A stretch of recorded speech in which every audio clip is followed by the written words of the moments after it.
illal yasiru kejaba apa perkara sithik minad dami sangga getih.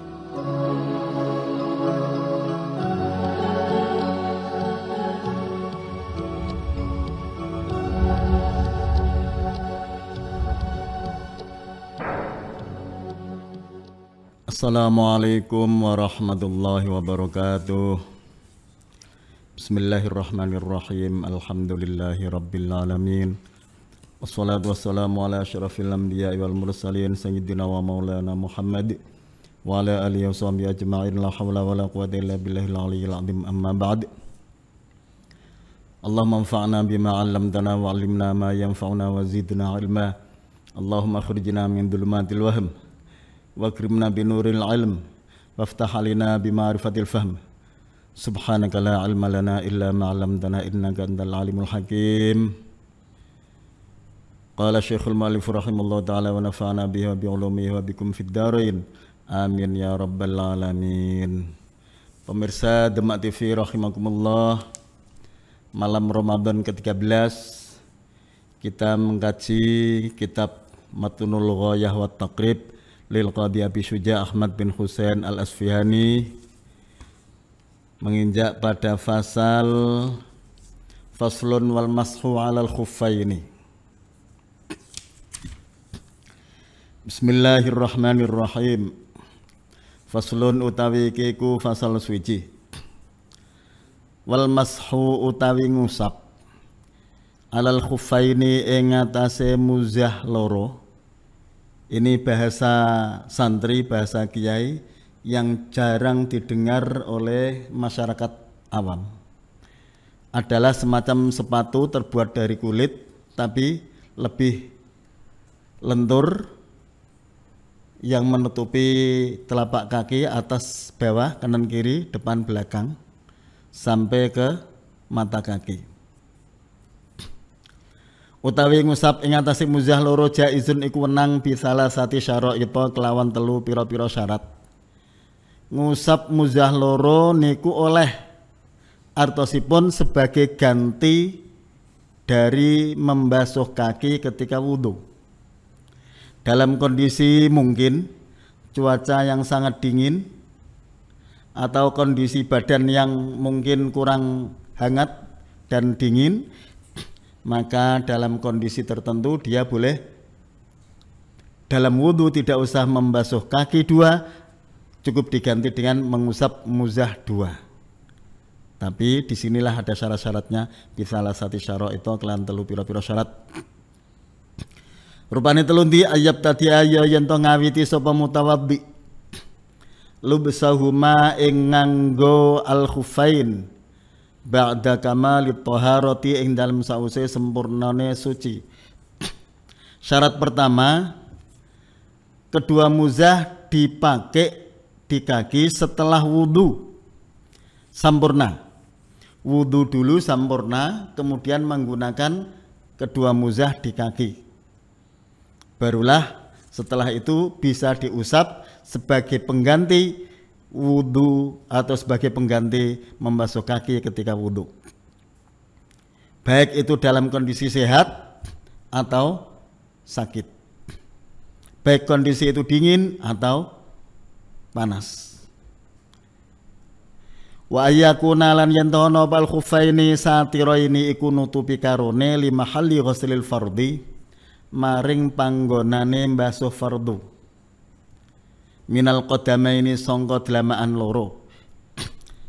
Dengan syarat lagi, kedua muzah yang bentuknya seperti kaku tapi lunak, lemes, terbuat dari kulit sehingga memungkinkan untuk dibuat jalan. Biasanya yang menggunakan seperti itu orang-orang Turki. Laki-laki perempuan menggunakan seperti itu, kemudian sholat tidak dilepas, bahkan ketika wudhu di saat-saatnya membasuh kedua kaki tidak usah dilepas, cukup diusap muzahnya saja sudah cukup. Syaratnya muzah dua itu harus menutupi mahallu ghuslil fardhi, yaitu bawah, atas, kanan, kiri, depan, belakang, sampai ke mata kaki atau kemiren bahasa orang Jawa. Itu harus tertutup semua. Syaratnya lagi wa ayyakuna lan yantono apa al khuffain mimma iku barang yumkinu kang kongang memungkinkan tatabuul masya apa nuli-nuline mlaku alaihima ing atase al khuffain kedua muzah yang seperti sepatu tadi harus mungkin bisa dibuat jalan-jalan. Karena kalau itu hanya terbuat dari bahan yang seperti plastik yang lembek, itu dia tidak kuat untuk dibuat jalan sehingga robek. Nah, apabila muzah tersebut atau khuf itu robek sehingga apabila ada air di luar kok bisa masuk, maka sudah batal dalam menggunakan muzah tersebut.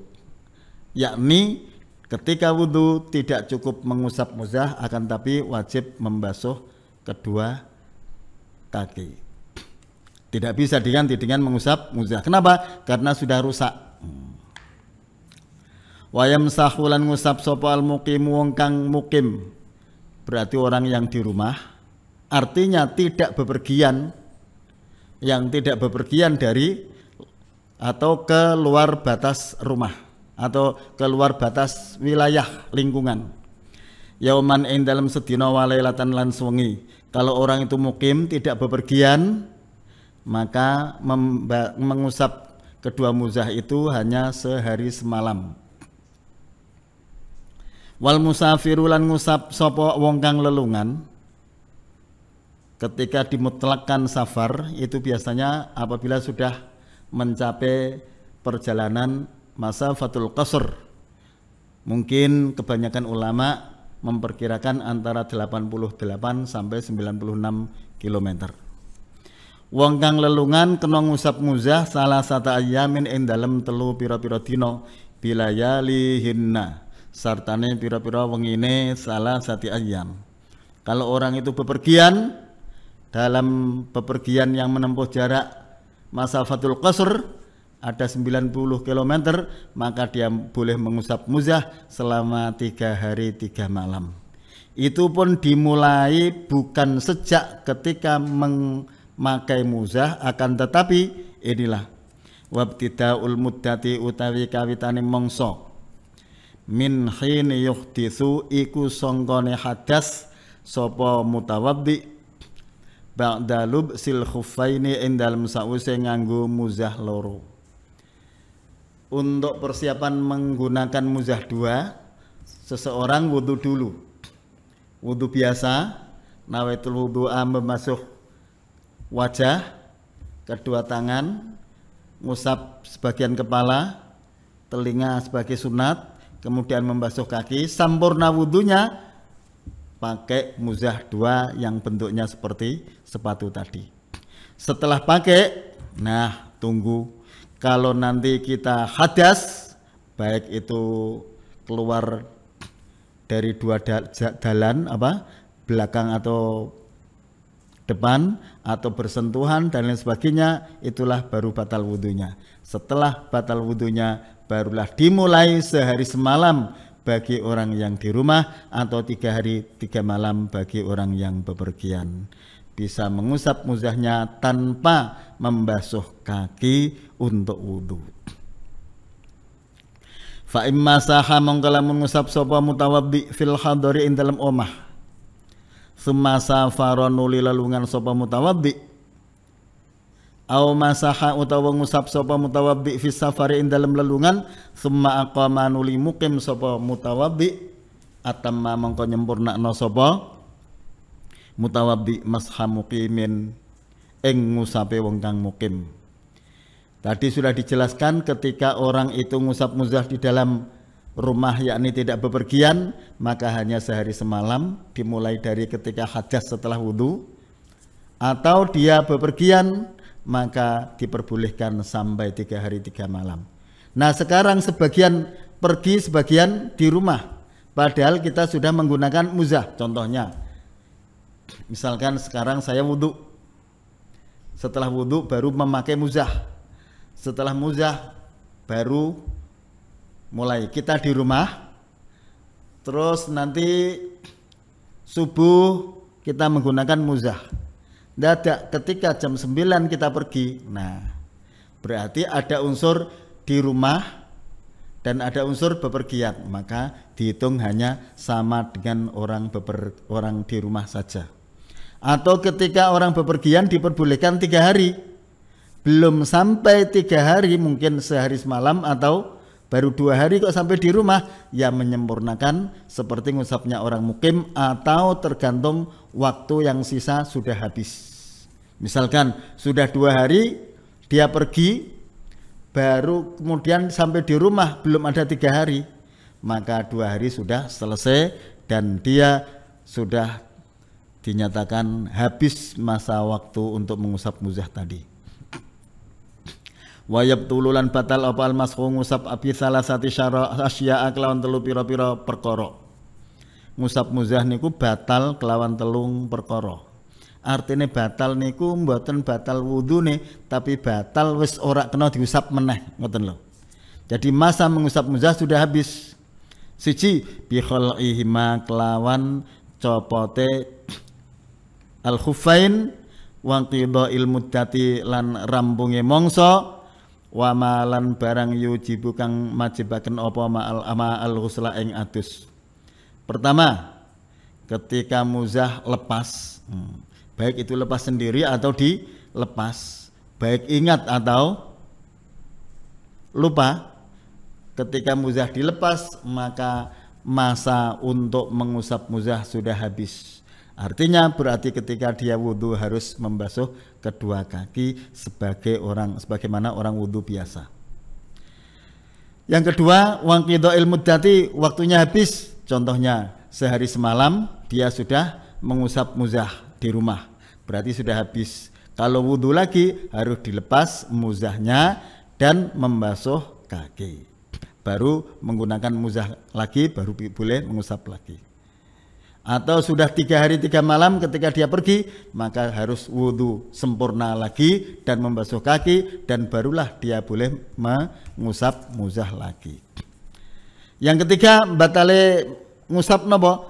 Perkara sing majibake adus. Di antaranya junub, baik itu keluar mani atau karena jima atau wati.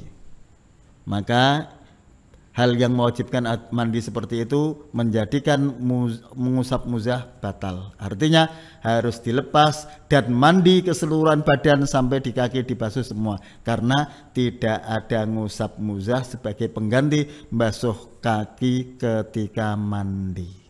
Jadi mandi tidak ada penggantinya ngusap muzah. Faslun utawi iku fasal suci. Wa syaraitu tayammum utai pira-pira syarat tayammum khamsatu asya'a iku 5 pira-pira perkara tayammum. Itu kan orang diperbolehkan tayammum di dalam Al-Qur'an. Pertama, ketika orang itu tidak menemukan air, walam tajidu ma'an, 1. Yang kedua, atau dia sakit. Yang ketiga, atau dia bepergian walaupun tidak sakit, walaupun ada air. Itulah hal-hal yang menyebabkan boleh tayamum. Lah syaratnya tayamum khamsatu asya'a iku 5 pira-pira perkara. Siji, wujudul uzri kelawan wujude uzur, ya wujude uzur bisa farin kelawan lelungan. Wong lelungan sudah tentunya harus ada 2 marhalah niku diperbolehkan tayamum. Baik itu ada air ataupun baik itu dalam kondisi badan sehat, boleh tayamum walaupun ada air, walaupun badan sehat. Kenapa? Karena uzurnya orang bepergian. Lazimnya orang bepergian itu adalah termasuk orang yang di dalam kondisi masyakat.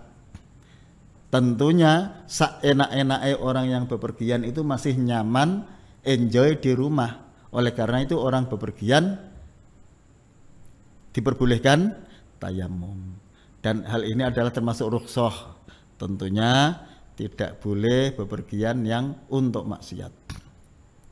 Omarodin utawa lara, wong lara saking watise oleh dokter dinyatakan tidak boleh menyentuh air. Bagaimana? boleh tayamum. Atau bukan karena sangat dinginnya, karena luka, dan luka itu tidak boleh kena air, bagaimana? Boleh tayamum. Lah, tayamum itu kan hanya mengusap wajah dan kedua tangan, baik itu sebagai pengganti wudhu ataupun sebagai pengganti mandi.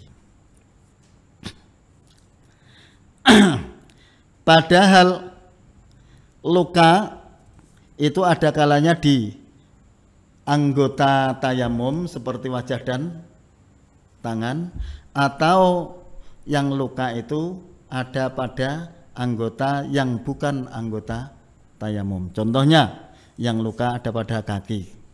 Nah, itulah nanti tayamumnya sing ditayamum tetap hanya wajah dan kedua tangan saja. Adapun nanti prakteknya apabila ada orang itu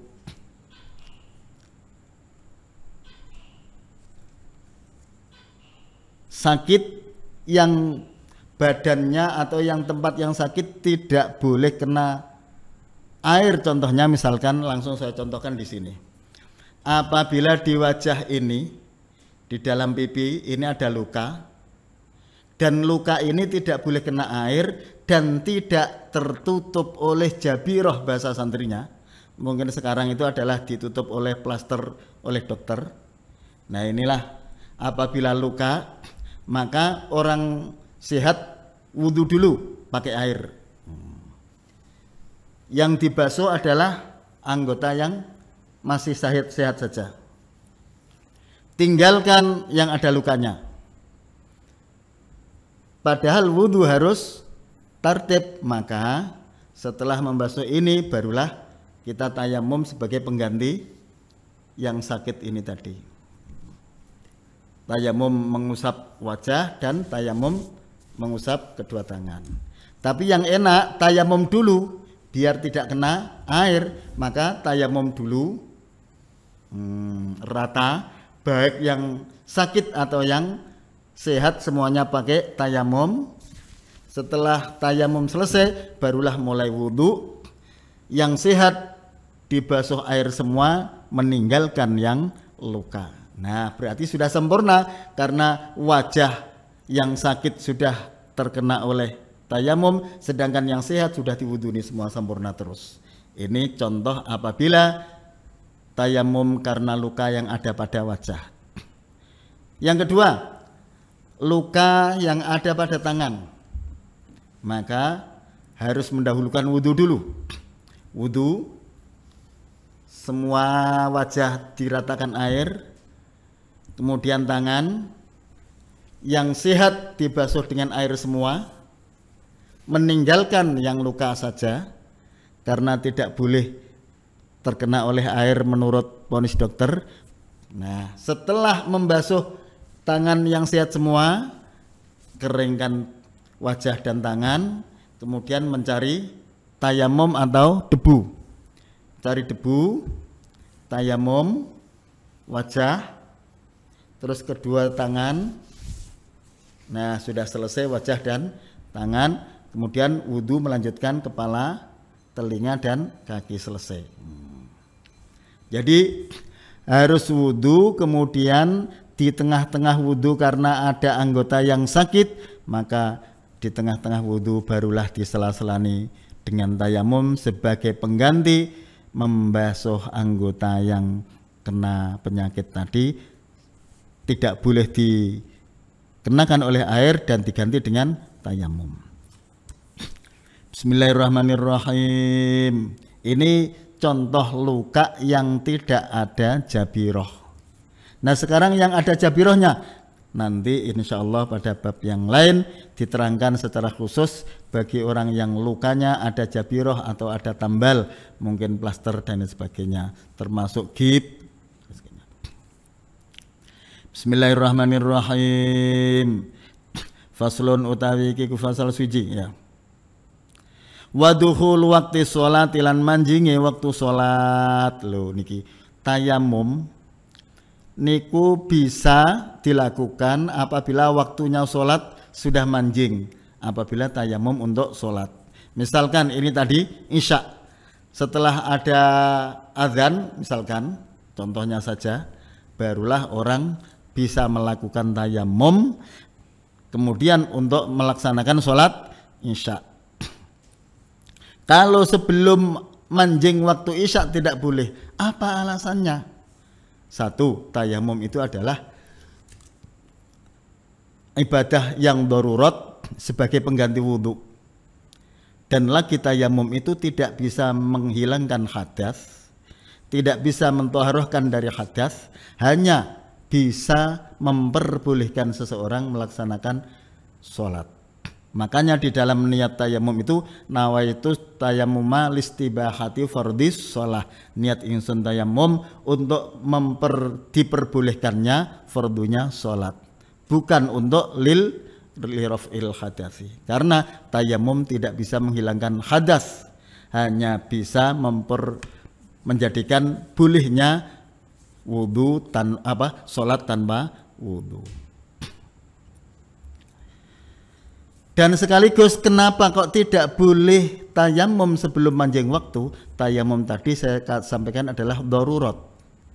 Nah, di saat belum tiba waktu isya berarti kan belum ada kewajiban. Kalau belum ada kewajiban berarti belum sampai darurat.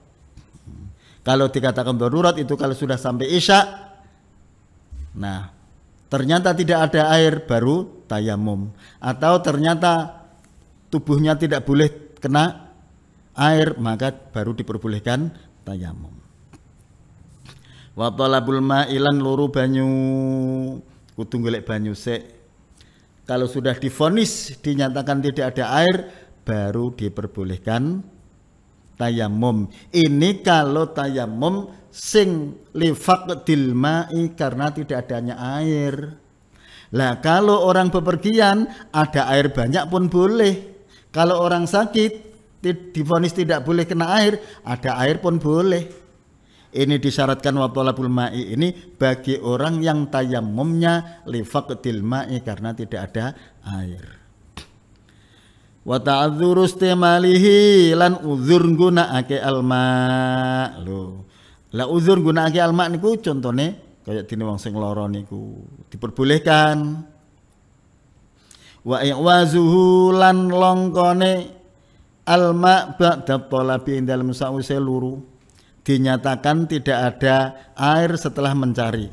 Setelah mencari air ke selatan, ke utara, ke timur, ke barat tidak ada semua, barulah boleh menggunakan tayamum.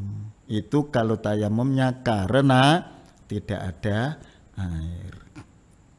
Karena nanti beda. Kalau orang yang tayamum karena tidak ada air, nanti sebelum sholat ada air, tayamumnya batal. Atau juga lagi, tayamum karena tidak ada air, nanti sholatnya orang tersebut juga wajib i'adah. Beda dengan tayamum karena sakit atau karena bepergian. Bahkan tayamumnya orang yang sakit dan sakitnya karena ada jabiroh dan jabirohnya ada berada di anggota tayamum, itu orang tersebut juga wajib i'adah sholatnya.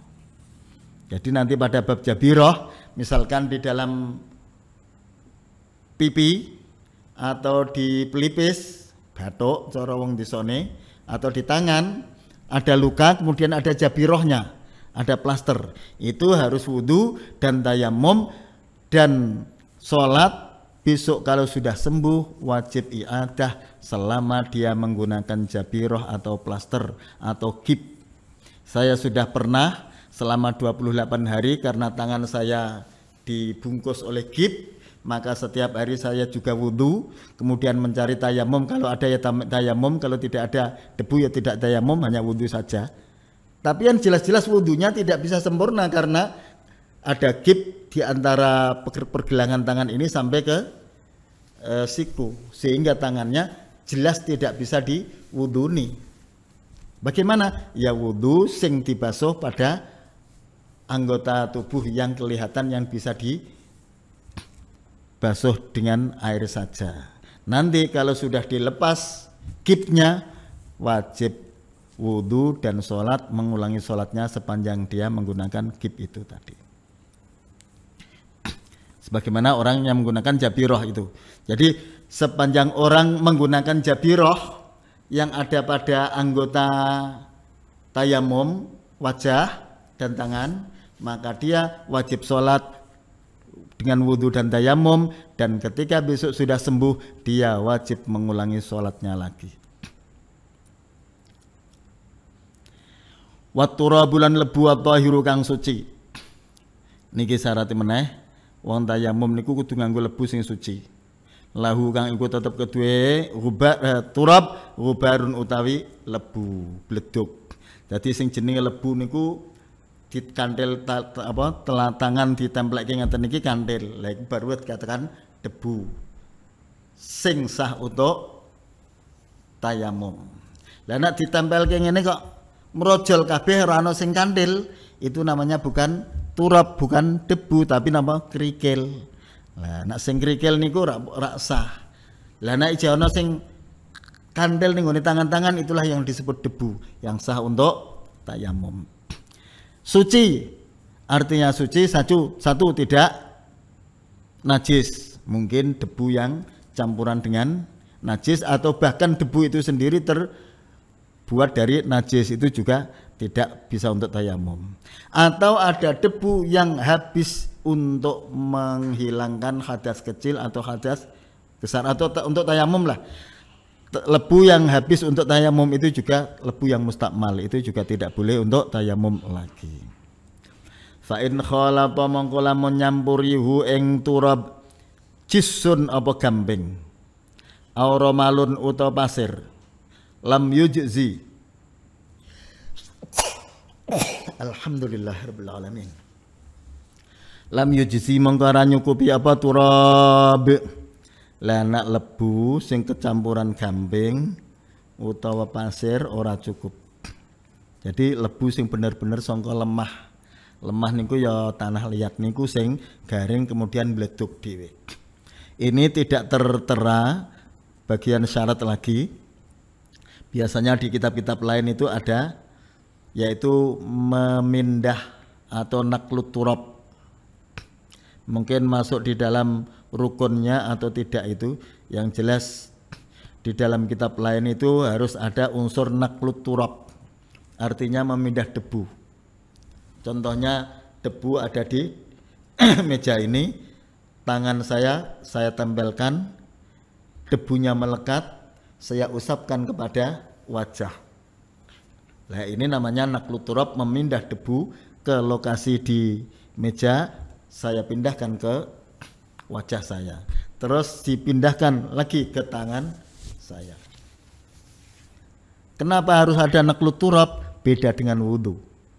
Kalau wudhu tidak ada memindah, cukup. Contohnya seperti ada hujan, kemudian kita cukup mendangak sendiri nawaitul wudhu'a, dalam hati niat ingsun wudhu, dan semua wajah saya sudah terbasahi oleh air hujan, itu sudah cukup.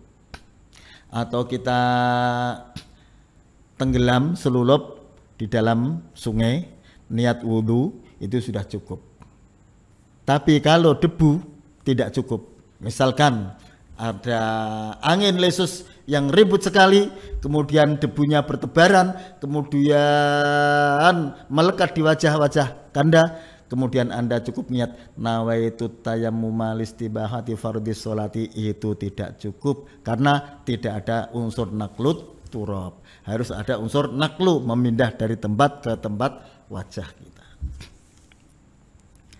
Bismillahirrahmanirrahim. Wa faraiduhu utai pira-pira fardune tayammum. Arba'atu asya'a iku papat pira-pira perkara.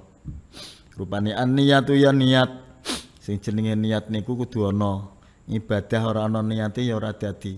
Innamal a'malu binniyat wa innamal likulli imri'in ma nawa. Faman kanat hijratuhu ilallahi wa rasulihi fa hijratuhu ilallahi wa rasulihi wa man kanat hijratuhu ila dunyan yusibuha aw imra'atin yankihuha fa hijratuhu ila ma hajara ilaihi. Niat harus. Niat apa? Niat tayammum listibahati fardhis shalah, tanpa ada niat lirafil hadasi, karena tayamum tidak bisa menghilangkan hadas, hanya diperbolehkan sholat. Wa mashul wajhi lan ngusap wajah. Prakteknya ngusap wajah seperti ini. Ini debu, kedua telapak tangan templek kan. Terus gini, yang jempol masih direnggangkan dulu, kemudian gini,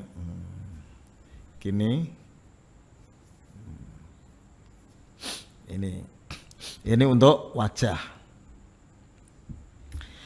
Wa mashul yadaini lan ngusap tangan loro, mal mirfaqaini sartane sikut loro. Carane ngeten,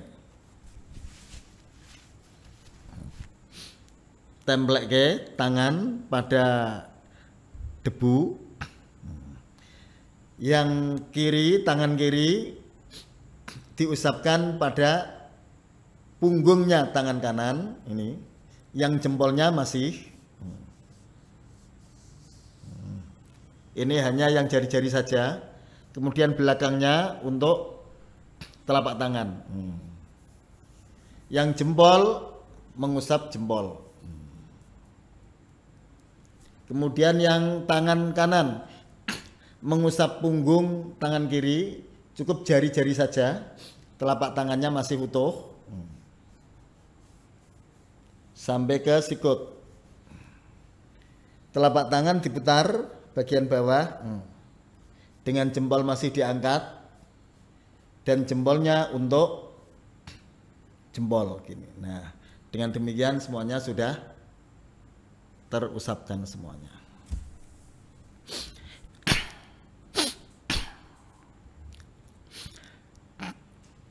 Wat tartibulan tartib, artinya tartib niku wajah dulu baru tangan, tidak boleh tangan dulu baru wajah.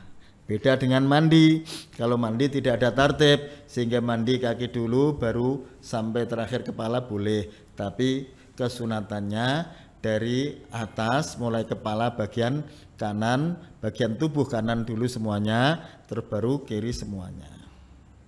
Walladzi utai perkara yubtilu kang batalaken apa alladzi atayammum ing tayammum. Salah satu asya iku telu pira-pira perkara sing batalake tayammum telu. Siji, ma ya barang abtola kang batalake apa ma'al wudu ing wudu. Barang angger batalake wudu ya batalake tayammum. Mergo wudu niku kan sing iso ngilangi hadas. Wong ilang hadase wae ngentut batal. Apa meneh tayamum sing ora ilang hadase kok ngentut, luweh mbae batal. Wudu kepok singgolan wong lanang karo wong wedok padha gedene batal, apa meneh tayamum sing ora ilang hadase luweh batal. Dan lain sebagainya. Nomor loro, waru'yatul ma'i lan ningali banyu. Fi ghairi waqti sholati ing dalem liyane waktu salat. Ing dalam liyane waktu sholat kok ningali banyu batal. Satu, tadi sudah saya tandaskan bahwa yang batal melihat air adalah tayamumnya orang yang karena tidak ada air, bukan tayamumnya orang bepergian dan bukan tayamumnya orang sakit yang diponis tidak boleh kena air. Ini ketika melihat air di selain waktu sholat batal. Misalkan kita tayamum karena tidak ada air, mencari air sana sini semuanya tidak ada, ya wis tayamum. Lah, durung sampai sholat kok ana udan, batal tayamume. Atau ada air mengalir atau mata air, semuanya batal. Kalau di luar waktu sholat. Lah kalau waktu sholat sudah Allahu Akbar, baca Fatihah, ruko, ada hujan, lanjut aja karena apa? Sudah masuk pada waktu sholat, memotong sholat tidak boleh karena sholat itu adalah sudah masuk pada kondisi yang diwajibkan. Waridatulan murtad membatalkan tayamum, beda dengan wudu. Kalau wudu tidak batal, dengan murtad, tapi kalau tayamum batal dengan murtad. Wa sahibul jabairi lah niki. Tadi sedikit sudah saya singgung, di sini diterangkan secara tersendiri. Wa sahibul jabairi utai pira-pira wong kang duweni pira-pira jabirah. Jabirah niku tambal nak bangsa kang santrine, di mana ada tubuh manusia, baik itu ditempel dengan plaster, ditempel dengan apa lagi oleh dokter, diobati, atau yang digip dan sebagainya. Yamsahu iku ngusap sapa sahib alaiha ing atase al jabair, wa yatayammamu lan tayammum sapa sahib, wa yusolli lan salat sapa sahib, wala i'adata lan ora ana baleni iku maujud alaihi ing atase sahib ingka lamun ana apa wad'uha oleh nyalehaken jabair ala tuhrin iku ing atase suci. Lho niki wong sing duwe tambel niku arep salat pripun kena ngusap ning gone jabirah ki mau, ya tayamum. Lah berarti pripun? Contohnya misalkan di dalam wajah, di dalam tangan, di dalam kaki ada tembel pripun? Wudu ning gone sing ana jabirah niki mau di tayamumi. Ditinggalkan, tidak usah dibasuh pakai air, kemudian setelah itu ditayamumi. Salat tidak ada iadah. Ini belum terperinci.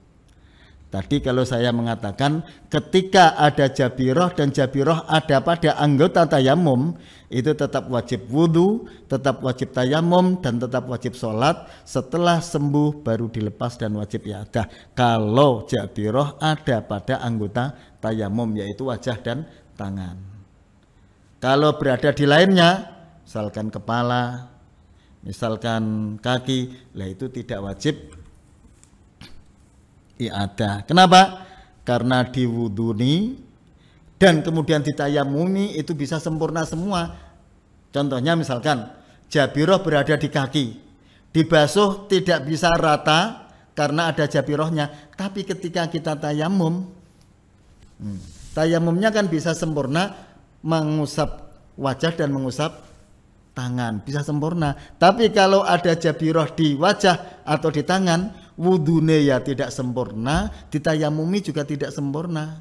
Maka bagaimana? Tetap ada bagian tubuh yang belum terbasuh dan belum terusap. Berarti wajib i'adah ketika nanti sudah sembuh. Dalam contoh di dalam kitab ini tidak ada i'adah, artinya ketika jabirah tidak ada pada anggota tayamum. Dengan syarat lagi, ketika meletakkan jabirah, misalkan plaster ataupun apa itu namanya gip ataupun perban dan sebagainya, dalam meletakkannya sudah kondisi suci, sudah sempurna wudunya, baru dipasang. Dulu sudah pernah saya memasang itu plaster untuk membungkus tangan yang keselio atau patah tangan, dan saya wudu dulu, setelah wudu baru dipasang plaster itu. Wa yatayammamu lan tayammum sapa wong likulli fardhatin kedue saben-saben salat fardu. Salat fardu 1, tayammum 1. Tidak boleh fardu 1, fardu 2 tayammum 1 tidak boleh. Kenapa? Sekali lagi tadi tayamum itu adalah ibadahnya orang yang darurat. Ketika satu fardu sudah dilakukan, berarti dia sudah tidak ada darurat lagi. Karena apa? Tidak ada keharusan tayamum. Barulah setelah waktu sholat tiba lagi, dia namanya orang yang kena darurat. Kalau itu barulah dia wajib tayamum dan barulah sholat lagi. Jadi setiap sholat fardu 1 harus menggunakan tayamum 1. Wa yusolli lan sholat sapa wong bitayammumin kelawan tayamum wahidin kang siji ma ing sholat syaa kang karep kono sapa wong minan nawafili sangka pira-pira sholat sunat. Ini sholat sunat ba'diyah tarawih 20 rakaat ditambah witir 3 rakaat 1 kali wudu boleh. Bahkan 1 kali wudu untuk tayamum ya, 1 kali tayamum untuk isya plus 20 rakaat tarawih plus 3 witir plus 2 ba'diyah semuanya diperbolehkan tanpa batas. Faslun utawi iki ku ana fasal suci. Wa kullu ma'in utai saben-saben perkara kang cair cuer kharaja kang metu apa mae minas sabila ini sangka dalan loro najisun iku najis illal maniya kejaba mani. Perkara sing cair kabeh sing metu sangka dalan loro lho niki syarak dalam menyembunyikan bahasa ketika tabu untuk disebutkan menggunakan kinayah, ada yang menggunakan tanpa menyebutkan lafalnya. Perkara sing metu sing cair sing metu sangka dalan loro ya kuwi sangka farji ngarep lan mburi niku kabeh najis kejaba mani. Nek mani tetep hukume suci mergo mulyaake menungso. Mani kedadian sing bakal dadi kanggone menungso. Menungso kedadiane sangka banyu mani, menungso suci ya mani ya suci. Hanya saja kalau mani tidak mewajibkan wudu tapi malah mewajibkan mandi. Tapi yang jelas tidak najis. Yang keluar dari dalam depan contohnya yang biasanya adalah air kencing. Yang jarang-jarang adalah madhi dan wadi. Madhi itu keluarnya setelah intisyar kemudian melemah keluar ler itu namanya madhi. Wadi itu orang yang setelah terbebani oleh muatan berat, mikul, mendorong pembuatan yang berat sekali, kemudian istirahat, keluar, teler lewat jalan depan, itu namanya wadi. Kesemuanya madhi dan wadi najis, air kencing najis, termasuk apapun yang keluar itu najis, kecuali barang yang keluar itu masih pada bentuknya dan keras, itu hukumnya tidak najis tapi mutanajis, nanti bisa dicucikan dengan air. Contohnya misalkan ada batu atau setin kelereng keluar dari jalan depan, itu hukumnya suci.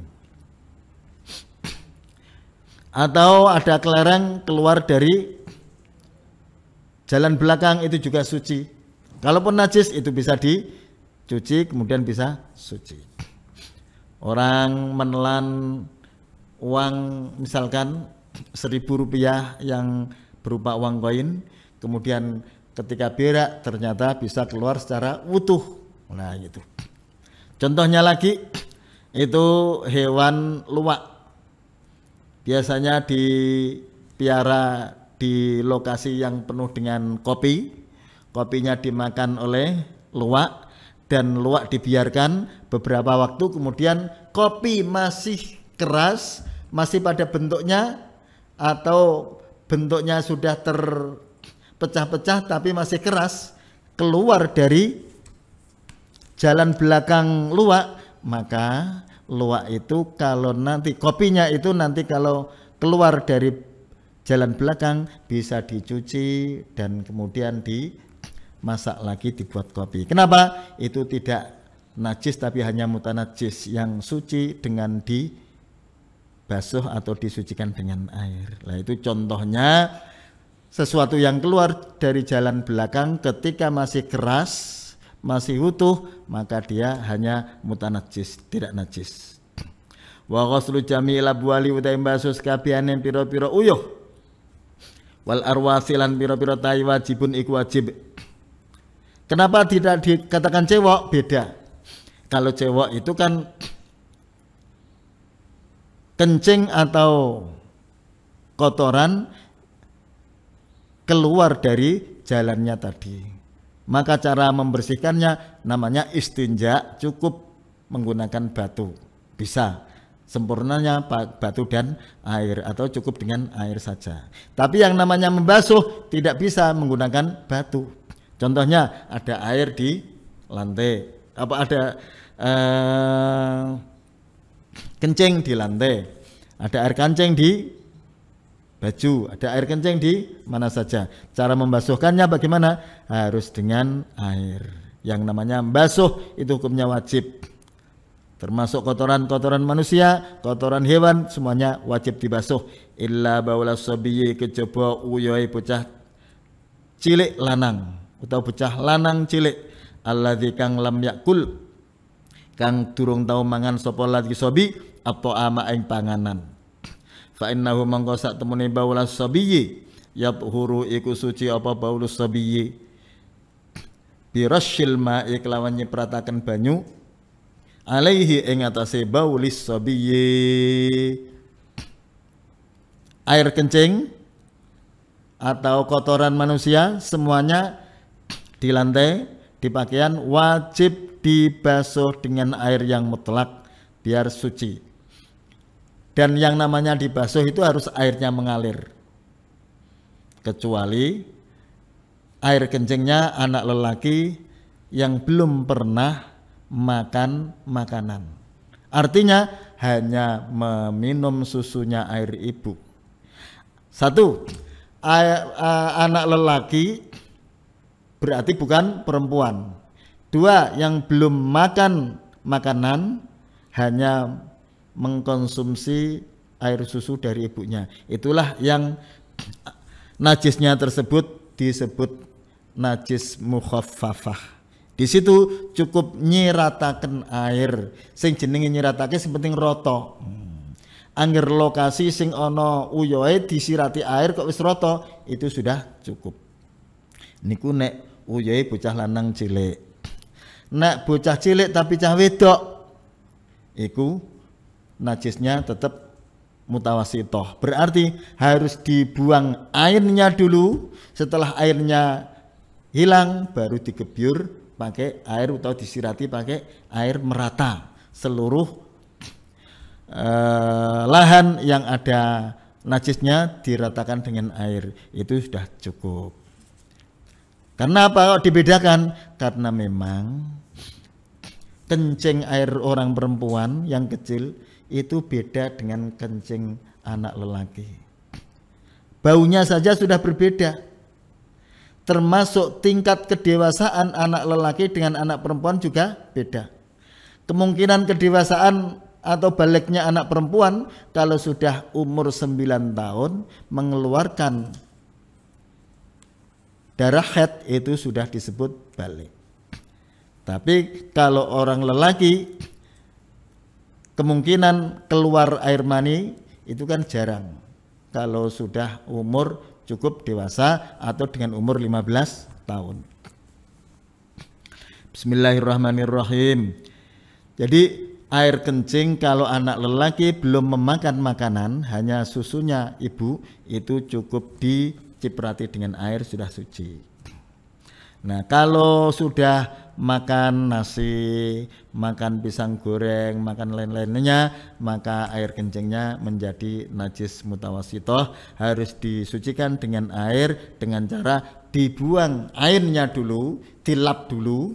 Setelah dilap kering baru dibasuh dengan air atau cukup diciprati air saja.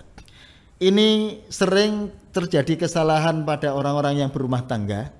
Ketika ada anaknya itu kencing di lantai, bahkan kedua mata saya sendiri itu sering menyaksikan ada kencingnya anak kecil tidak diusap dengan gumbal dulu, baru kemudian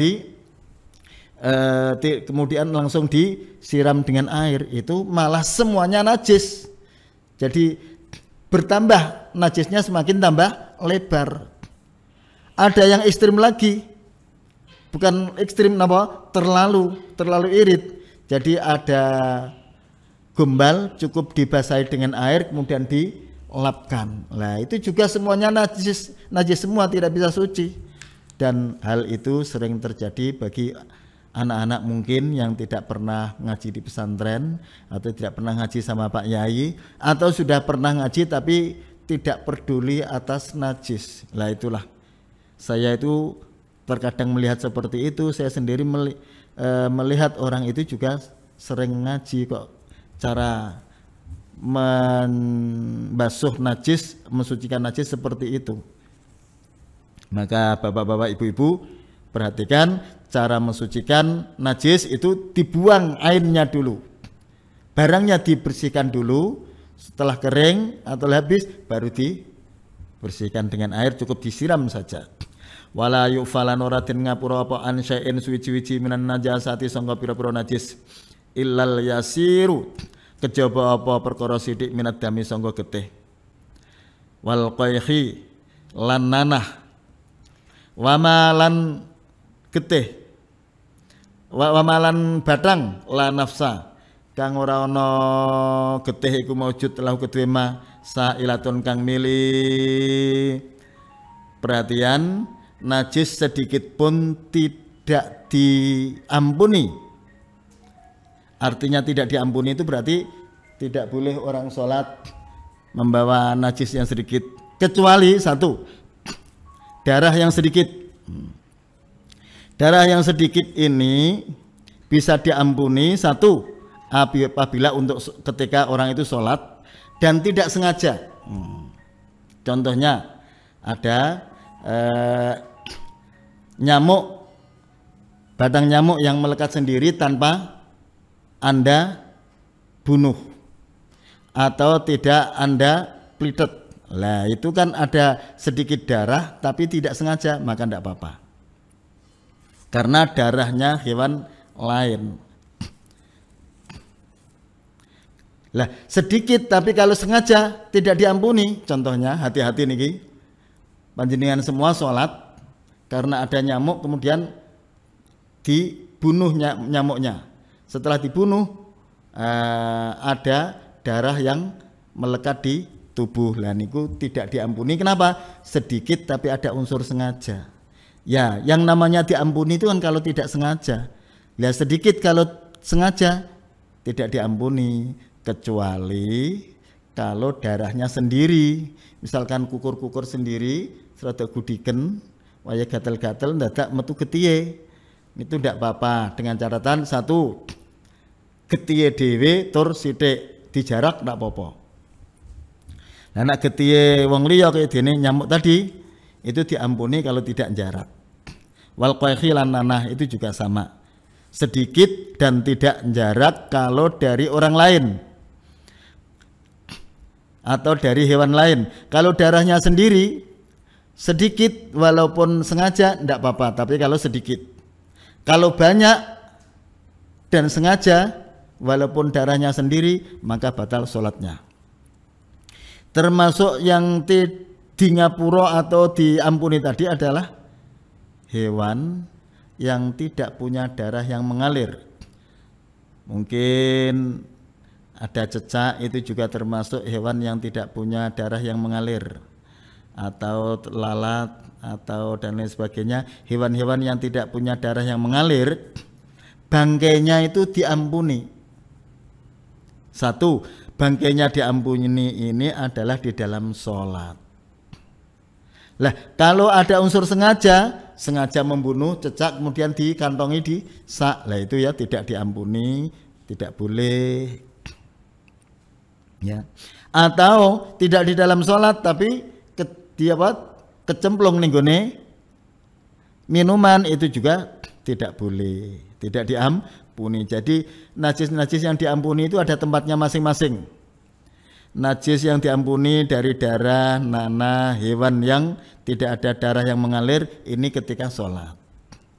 Najis yang diampuni lagi yaitu kotorannya ikan kecil, itu boleh dimakan, tapi juga tidak boleh disai ning nggone salat. Dimakan nggak apa-apa, tapi disai ning nggone salat boleh.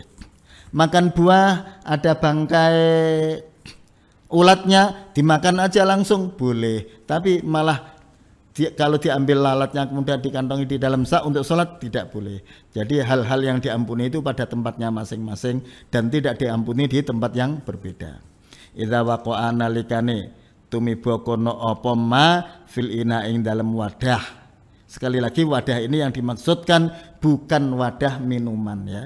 Ninggone air wudu. Wa matalan mati kono apa ma la nafsalahu sailatun fihi ing dalam ma fa innahu mangka sak temene ma iku la yunajjisu ora najisaken kono apa ma hu ing al ina hewan sing ora ana getihe sing mengalir nak tiba-tiba dhewe sing ngeten iki diampuni di ngapura wal khayawanu kulluhu. Masih ada waktu mboten? Berapa menit?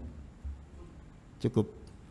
Alhamdulillah, kajian ke hari malam ke-13 mudah-mudahan ada benarnya, bermanfaat.